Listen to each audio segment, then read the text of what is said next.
বলবেন আমার সামনে ইতিমধ্যে আপনারা শুনলেন তৌহিদুর রহমান পুরো ব্যাপারটা বললেন। আমি বেশি কিছু বলবো না।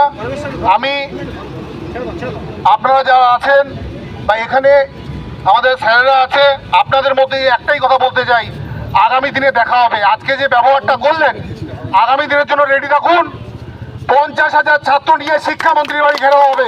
আজকে এই রাজপথে দাঁড়িয়ে বলে গেলাম, আগামীর জন্য রেডি থাকুন। পুলিশ প্রশাসন খুব ভালো ব্যবহার করেছে, কিন্তু আজকের এই চালাকিটা না করলেই পারত। তাই আপনাদের উদ্দেশ্য বলে রাখি, আপনারাও রেডি রাখুন। রেডি থাকুন এই জন্যই যে 50,000 ফ্রেশার ছাত্ররা আগামী দিনে পথে নামতে চলেছে। শিক্ষামন্ত্রীর বাড়ি ঘেরাও হবে। আমরা আমাদের রাস্তার লড়াই থেকে সরছি না, এটাই বলা। আমাদের সঙ্গে ডেপুটেশনে গিয়েছিলেন মধুমিতা কর্মকার, কিছু বলবেন? সকলকে ধন্যবাদ। আমাদের পুলিশ বন্ধুদের অনেক অনেক ধন্যবাদ আমাদের সাথে সহযোগিতা করার জন্য, কিন্তু তাদেরও তো হাত পা বাঁধা। আমি সকল ফ্রেশার্সদের উদ্দেশ্যে একটা কথা বলছি, নিজেদের অধিকার আদায়ের জন্য বাড়িতে বসে না থেকে রাজপথে নামো। ছাত্র শক্তি সমাজের সব থেকে বৃহৎ শক্তি, সেটা পরবর্তী আন্দোলনের দিন আমরা বুঝিয়ে দেবো। আমাদের টুপি পরিয়ে নিয়ে গেছিল, টুপি জানেন, আমাদের এখান থেকে আন্দোলন থেকে টুপি পরিয়ে নিয়ে গেল শিক্ষামন্ত্রী আমাদের সাথে দেখা করবে। সেই প্রহসন আমাদের ওখানে গিয়ে 1 ঘন্টা থেকে 1.5 ঘন্টা বসিয়ে রাখা হলো। শিক্ষামন্ত্রী নেই, এই সংবাদ এলো এবং ঊর্ধ্বতন কর্তৃপক্ষকে ডেপুটেশন দেওয়া হবে। আগেও তো দেওয়া হয়েছে, তার লাভটা কি হয়েছে? এবং সরকার, আমাদের শিক্ষামন্ত্রী বলছেন যে আন্দোলন হচ্ছে, আমি জানি না, আমি কোনো ডেপুটেশন পাইনি, তাহলে উনি কেন আন্দোলন থেকে সরছে না? যতক্ষণ না আমাদের দাবি সম্পূর্ণভাবে আমরা আদায় করতে পারছি, সমস্ত ফ্রেশার্স বন্ধুদের বলছি, তোমরা পরবর্তী দিনে আমাদের সাথে পায়ে পা মিলিয়ে সরকারকে বুঝিয়ে দাও আমাদের দূর কতটা। সকলকে ধন্যবাদ। এই কমিশন হয়। আমরা গিয়েছিলাম 5 জন ডেপুটেশন দিতে, শিক্ষামন্ত্রী ছিলেন না। সেই ডেপুটেশনেরই একজন গিয়েছিলেন আমাদের প্রতিনিধি সমুদ্র ব্যানার্জি। সমুদ্র ব্যানার্জি কিছু বলবেন আপনাদের সামনে? কনক্লুশন মন্ত্রীর সঙ্গে দেখা করিয়ে দেবে, তো সেই কারণে আমরা ওনাদের গাড়িতে, ওনাদের সহযোগিতায় আমরা গেলাম এবং আমাদের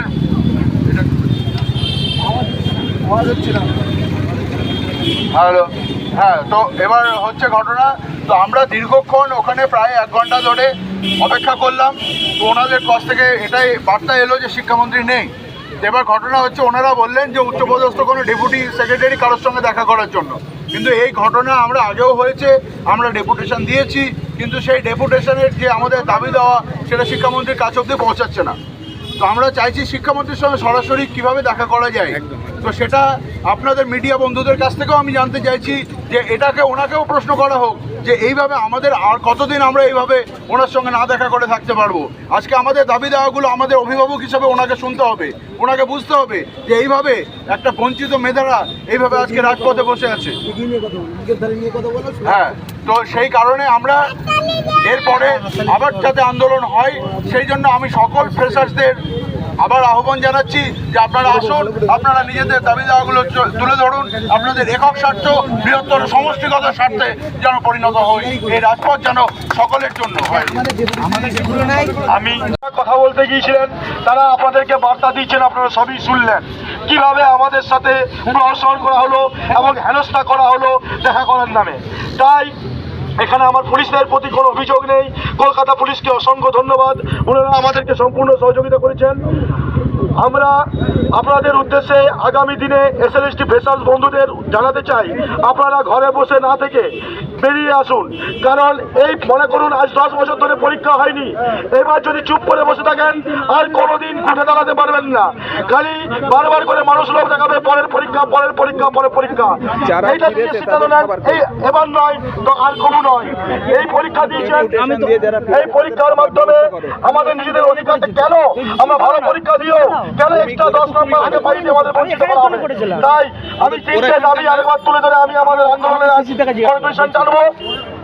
অবিলম্বে 1 লক্ষ শূন্য পদে সিট বৃদ্ধি করতে হবে, অবিলম্বে 1 লক্ষ শূন্য পদে সিট বৃদ্ধি করতে হবে, সমগ্র পরীক্ষার্থী ইউনিভার্সিটি জনসভাকে আনতে হবে, সমগ্র পরীক্ষার্থী ইউনিভার্সিটি জনসভাকে আনতে হবে, অবিলম্বে অভিজ্ঞতা 10 নম্বর বাতিল করতে হবে। এই ছাত্র যুবক দিচ্ছে না, এই কমিশন নিপাত যাক।